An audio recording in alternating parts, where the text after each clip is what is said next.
So while I've been doing this challenge, a common question I'm asked is, what are the worst PS2 games I've played?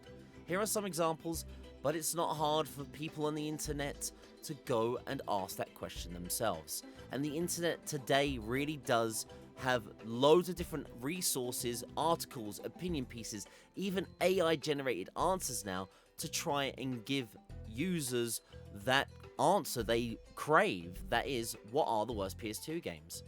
And you can look for yourself, and I've had a look myself as well to see what people think and how they feel about this question.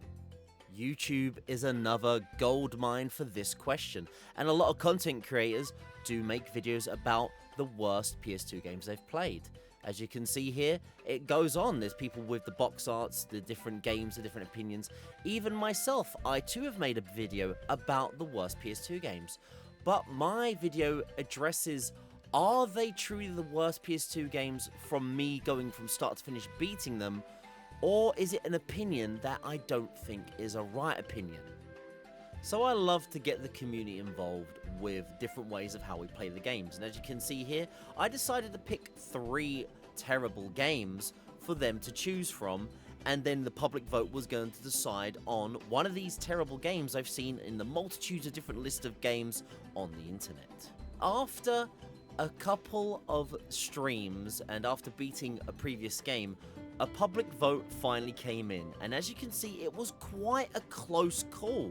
Charlie's Angels getting 30, Catwoman close with 28, and Simpsons Skateboarding even with a 22. Lots of people voting on different games themselves, wanting me to play, maybe suffer, maybe get angry over these terrible PS2 games.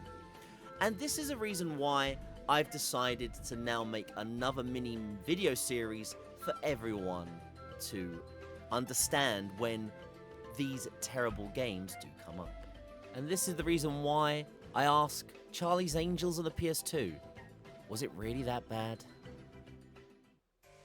Charlie's Angels, the video game, is based off of the movie of the same name, involving actresses Cameron Diaz, Lucy Liu, and Drew Barrymore. And Neko Entertainment decided, with the movie's second release coming out, to make a video game based on the IP and applied a kind of Streets of Rage side-scroller beat-em-up gameplay to help make the game maybe appeal to the masses, and hopefully many fans would want to pick this up and enjoy playing as their favourite actresses in the game. But does it work? So upon booting the game and selecting normal difficulty, we are introduced to the cutscene to open up the video game Charlie's Angels.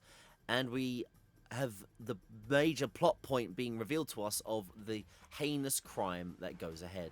And that is that, to begin with, someone has been able to pull off the heist of the century and steal the Statue of Liberty. But as the game goes on and the cutscene carries on, we are told that other monuments around the world are also mysteriously getting plucked up by a mastermind. Yes, even huge monuments from France, England, and other parts of the world have been scooped up. And there's only one group of people that clearly can get involved to save the day.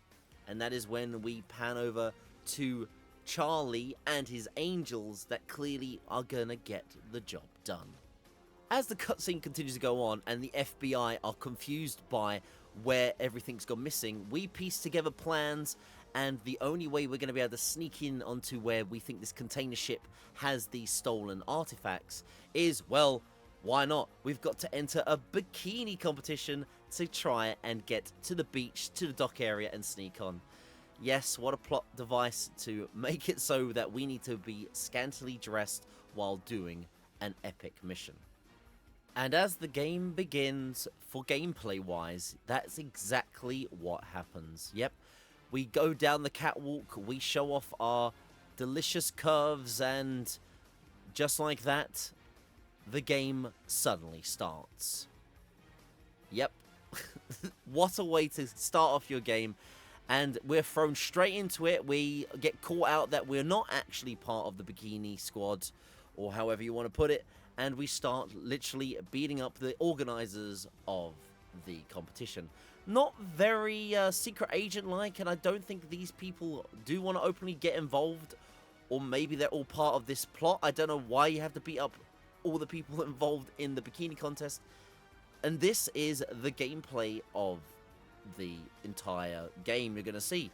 You play through all the different characters on different levels and try to get from the beginning to the end without running out of your health bar in the top left, or more importantly, running out of the lives, the big gigantic number there. Run out of them and you have lost the level and have to redo the level again.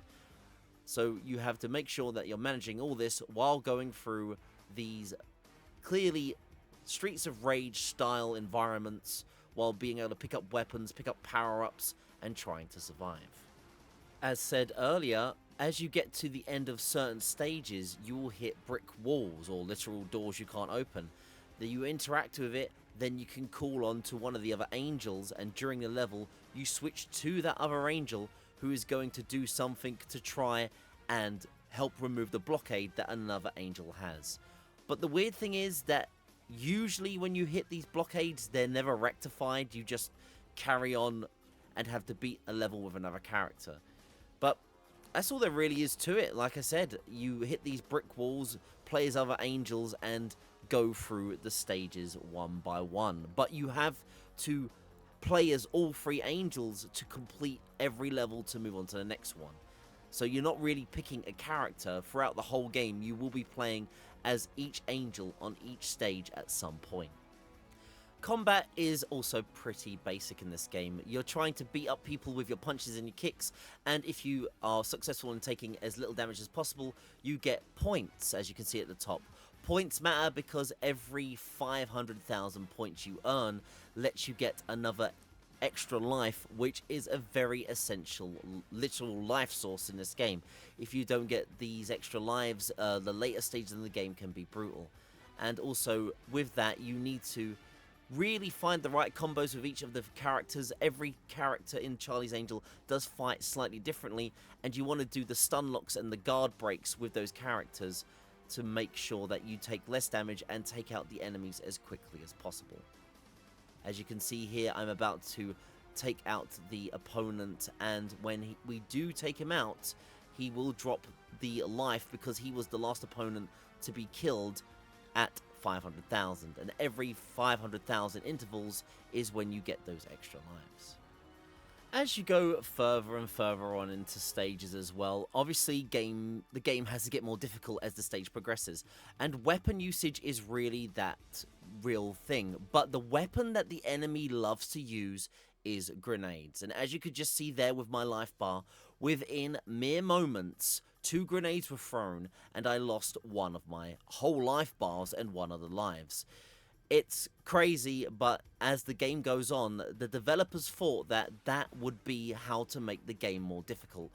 The game in itself is quite an easy, quite chill romp. Like, on normal difficulty, you do take some damage, you gotta be a little bit careful, watch out on weapons, watch out on different, like, enemy types and sometimes certain weapon types.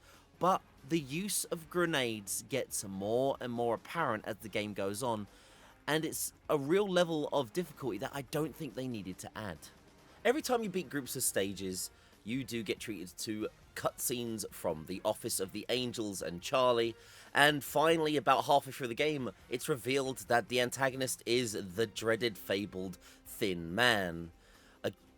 An antagonist that keeps showing his face throughout the series and throughout the movies, even the Angels going, oh my god, he never dies, he seems to always turn up.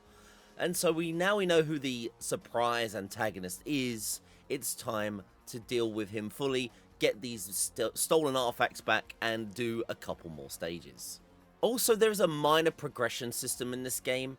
It is at this point, halfway in the level, you unlock the ability to grab opponents. But I won't lie to you, grabbing, at least for me, did not feel worth it because you were just spending time taking some damage trying to grab people. It was just best to do the combo attacks, and after messing around with the grab system 1 or 2 times, I decided, look, I've already lost about 1/6 of my health bar, it wasn't worth it. There will be times, though, when you're in quite a pinch in these later stages, and there is luckily another means you can use to try and help get out of these sticky situations. Underneath your health bar, there is also this power meter that when it's filled, you go into this weird bullet time mode, which you do still take damage in, but it helps you stun lock and do major damage to other enemies. And when there's a room full of enemies throwing grenades, throwing items, and absolutely decimating your health bar, you really need to use this sometimes, otherwise you may lose your precious resource, your extra lives. This is quite a short game, and it didn't take long to be introduced to the man himself that we now have to take on an epic boss fight. It's time to take on the very man, the Thin Man himself. And this is usually how boss fights, when they do happen, pan out. It's quite an embarrassing, just repetitive beat 'em up and just don't let them attack you. I mean, they're usually wielding a weapon that will do damage to you, so just stun lock them with your combo attacks, and it is quite a sorry sight to behold. Yes, this is the epic boss fights you will expect in Charlie's Angels. But don't worry, we're treated to some enticing story after such an epic battle against the man himself. Need a hand? We were just enjoying a chat. He's an excellent listener.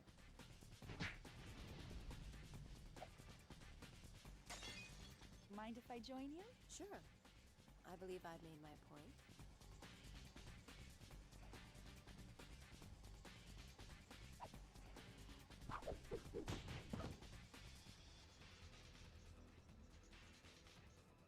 No voice. 1, 2, 3. Oh, team attack.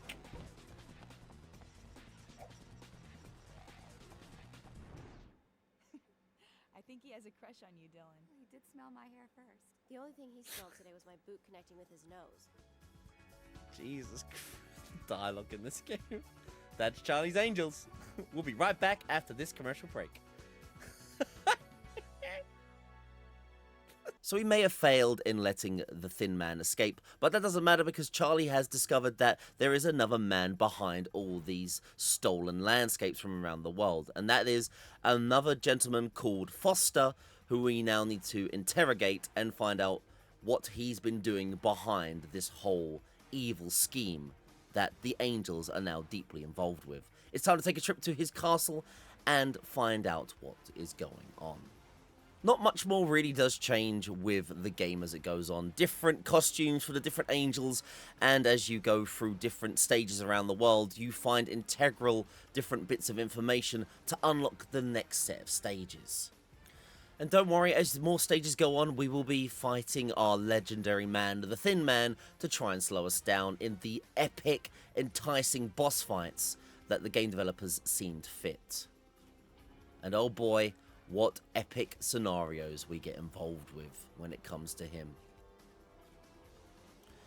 The game then goes on to the final stages of the game, where we're in the Grand Canyon and discover where all these artifacts are being hidden and held. The final stage serves more as a boss in itself because of the amount of ridiculous enemies that you have to deal with. So you have to make sure that you've stockpiled a lot of lives. I started this with the max life count of 9, and your life total can go down ridiculously quickly. Why? Because of grenades, because of weapons, and because of the ridiculous amount of enemies that the developers thought this would be the epic thing to do at the end of the game. And as you get close to the end of the level, you're ready for that epic final battle against Foster himself. It's time to take on and deal with the epic boss that's been behind this complete evil mastermind plan all along. Oh, here we go. Here goes. Meet you at the throne.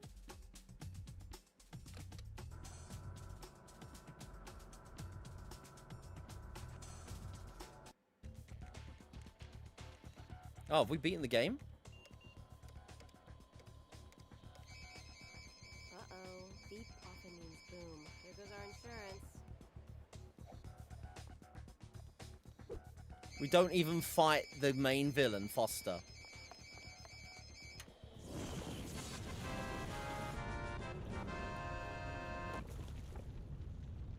I love my axe. Look at the arse on that. Oh, wait. Wow.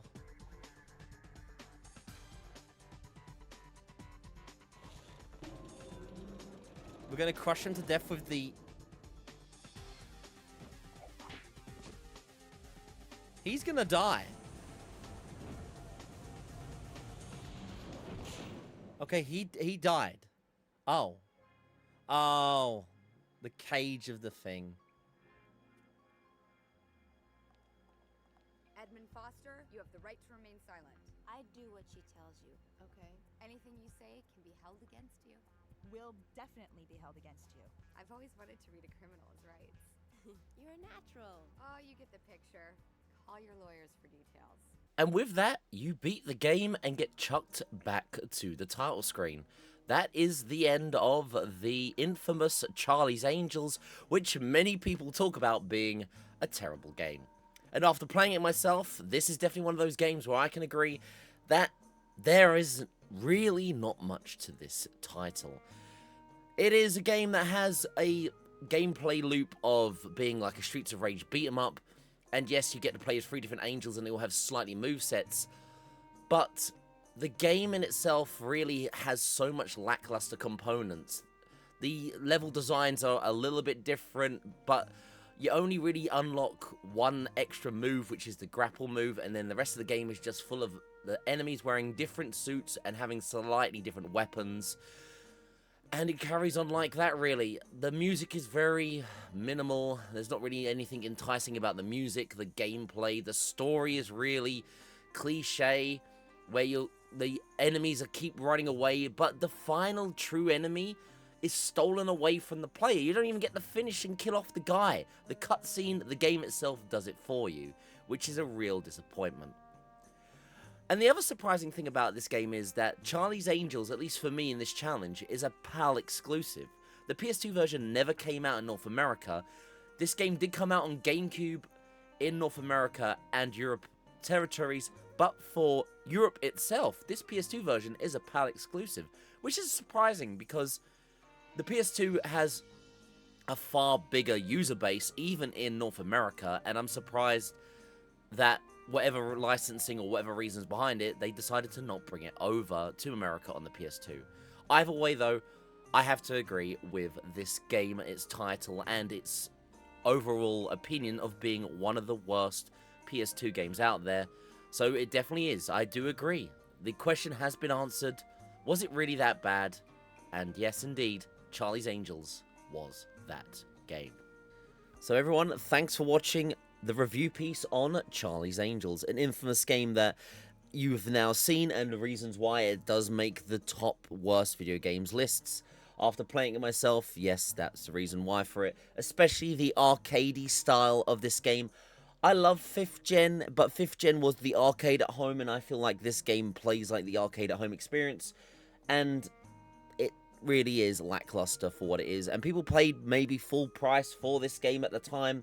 This one of these kind of movie cash grab tie-ins, so I can see why at the time it was really badly panned and rated. But also, even today, even if you busted this out, grabbed it for cheap, or played this on an emulator, it ain't worth your time, really. But thank you all for watching another video, everyone. This will be another series I'll be doing every now and then. There are so many of the worst PS2 games, and every now and then, those worst PS2 games, when they come up and are requested, or I just play them in my challenge, there'll be a review for them, a video review for them. Do I agree for it, or am I against it? Because my opinions can be kind of skewed. A lot of people do question how I enjoy certain bad games, or pan maybe games that other people might enjoy. Either way, this is a review series about those games, and I hope you enjoyed one of the firsts. Was it really that bad? More to come, and definitely more games for me to show off, argue, and show to you guys. Anyway, thank you guys for watching yet another PS2 review video on the PS2 challenge, when I'm trying to collect and beat all these PS2 games, and at the same time give you guys some great video breakdowns of those games when they come from the challenge. Either way, thank you so much, and I'll see you on the next video when we're chatting about more.